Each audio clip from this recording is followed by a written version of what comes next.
Ito pong mahirap kasi kung wala po tayong legal background dito. Kaya Oh, 'di ba? Narinig ninyo, ang hirap po kasi, Madam Chair, if wala tayong legal background dito. Like, ano yung tingin mo kay Robin Padilla? Mayroong legal background? Sige nga, mga minamahal, instead na hindi nasi-shift yung usapan natin, bigla-bigla ang nasi-shift eh. Kasi, etong si Robin Padilla, sige nga, masasabi mo bang may legal background to? Tingnan ninyo, nag-post na naman. Ano akala niya sa, sa Senado for posting lang? O, sige, pag nag-aawayan, magpo-post ako. Oh, may post si Robin, sabi niya, war, gera, digmaan sa gitnang silangan na nagresulta ng terorismo at iba't ibang parte ng mundo ang napipintong pagkadawit ng Pilipinas sa China-Taiwan conflict. Hindi pa po ba ito force majeure? O may pa-post-post pang nalalaman si Senator. Ito, alam mo, dapat kayo yung dinadrag test. Kakaiba na yung kinikilos ninyo eh.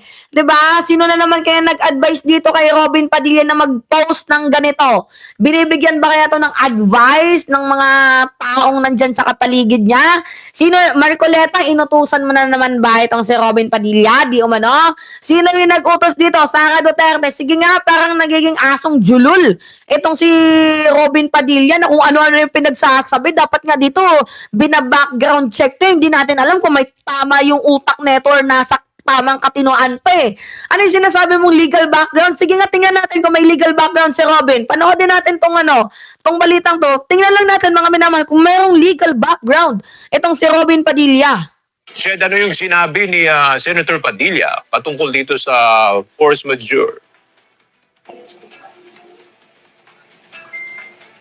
Aga kinwestiyon ni Senator Robin Hood Padilla kung hindi pa ba matatawag na force majeure ang epektong dala ng nagpapatuloy na gulo sa gitnang silangan maging yung posibleng pagkakadawit ng Pilipinas dito sa tensyon sa pagitan ng China at Taiwan. Kasunod ng naging mainit na diskusyon sa Senado nitong Martes, May 26, tungkol sa mosyong layong pahintulutan ang pagdalo at pagboto ng mga senador sa sesyon sa pamamagitan ng teleconference. Nag-post sa social media si Senator Robin Padilla. Puro na lang posting si Robin Padilla. Ang ina mo, Robin, anong tingin mo sa amin? Ha? For the clout? Pag nagagalit ka, post ako agad. My day ako agad. Ay naman, Robin. Sarap mo talagang pitpitin. Wala na tayo sa cinema. Wala na tayo dyan sa drama-drama. It's about accountability. It's about the future of the Filipino people. Tangay na mo, Robin. Isa lang masasabi ko, dakila kang vugok. Mapabase sa kanyang post na hindi na ba aniyang matatawag na force majeure ang digmaan sa gitnang silangan na nagre-resulta ng terorismo sa iba't ibang parte ng mundo, maging ang napipintuan niyang pagkadawit ng Pilipinas sa China-Taiwan conflict. Ay na, ito na naman, West Philippines na naman. Yan kasi yung pinifeed nyo kay Robin eh. Alam nyo naman si Robin, walang utak.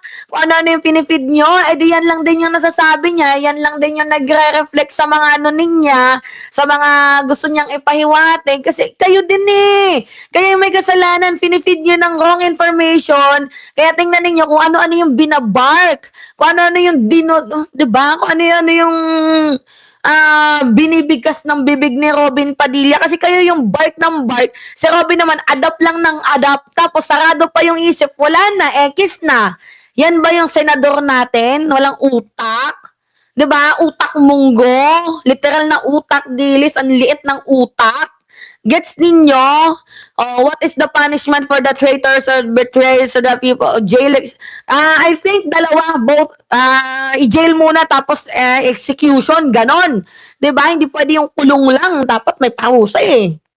Gayunpaman, walang direktang nabanggit ang senador kung ang nasabing pahayag ay bilang pagsuporta sa isinusulong nilang pagbabago sa Senate rules. Kaugnay naman ng usapin na una nang inihayag kahapon ni Senator Amy Marcos na itutuloy ng Senate majority ang pagtutulak hanggang maaprubahan ang nasabing motion. Ayon kay Senator Marcos, gusto talaga nilang i-pursue, gusto nilang isulong yung yung remote or yung online voting. Anong tingin nyo sa Pilipino? Di sana, pwede namin kayong gayahin na work from home lang din. 'Di ba? Oh, online voting lang naman pala, 'di mag-work from home kami. Habang mayroong pinapagawa diyang bahay, ito work from home kami. Gagawa din kami ng tangina. Ang hirap mahalin ng Pilipinas kung ganito na ang daming diablo demonyo yung nakapalibot sa atin. Tapos sasabihin mo sa amin, Senator Rodante Marcoleta, legal background. Eh, yung mga kasamahan mo, may legal background ba? Kasama ito sa kanilang agenda na mapagbotohan sa susunod na sesyon sa Lunes, June 1. Bagay naman itong mariing tinututulan ng Senate Minority Bloc dahil binigyang diin nila sa ilalim ng Rule 14, Section 41 ng Senate Rules. Pinapayagan ang Senate President na mag-convene ng sesyon sa pamamagitan ng teleconference, video conference o iba pang reliable na uri ng remote o electronic means sa panahon lamang ng force majeure o national emergency. Ayon naman kay Senator Risa Ontiveros, hindi force majeure ang sinasabi ni Senator Padilla. Paliwanag ng senadora na ang gera sa Middle East ay nangyayari sa ibang mga rehiyon at hindi sa Pilipinas. Tama. Dagdag niya pa na hindi dahilan ang oil crisis para hindi pumasok at magtrabaho dahil ang mga ordinaryo Tama, hindi magiging dahilan yung oil crisis or something eklabush para hindi pumasok at makipagpatentero or kung ano whatsoever. Huwag niyong gawing reason yun. Ginagawa niyong work from home ng Senado. Gago. manggagawa ay patuloy pa rin sa pagpasok sa kani-kanilang trabaho sa kabila ng mga ito.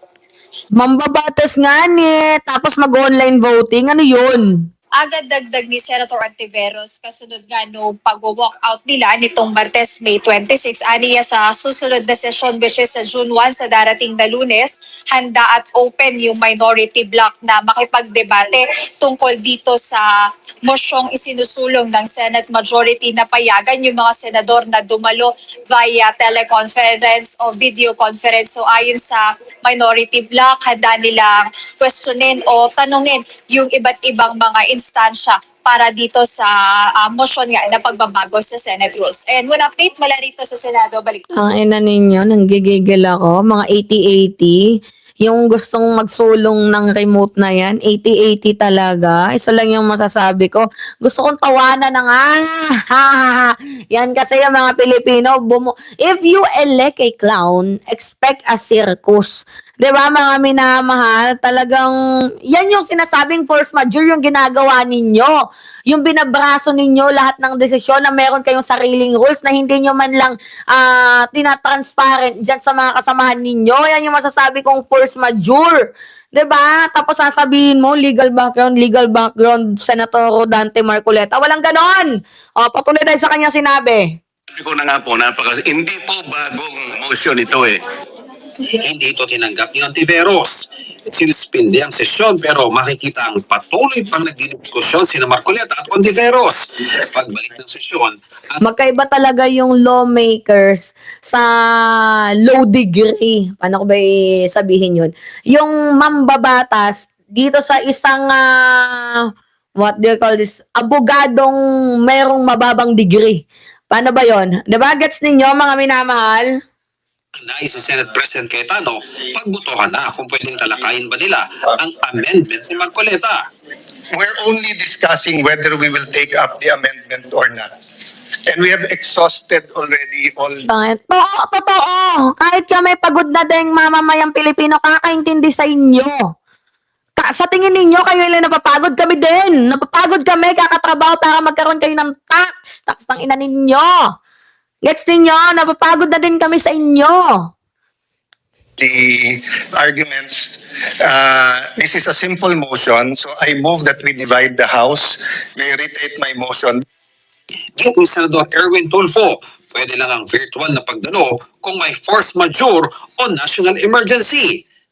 Oh, may national emergency ba? Sige nga, tanong natin sa inyo, may national emergency ba? Oh, di ba? Wala naman.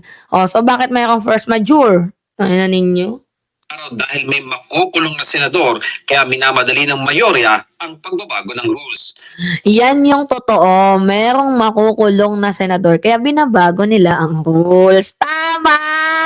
Yun yung tama. Yun yung totoo. Merong makukulong, kaya binabago nila ang rules. Yan yung totoo mga minamahal. Kaya wag nyo kaming niloloko mga punyeta kayo. I guess, Madam President, this justifiable reason, what is that?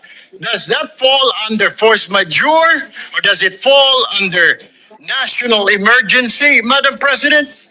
My question is, why are we in so hurry? Why are they, the majority, in a hurry to tackle this motion and divide the House, Madam President?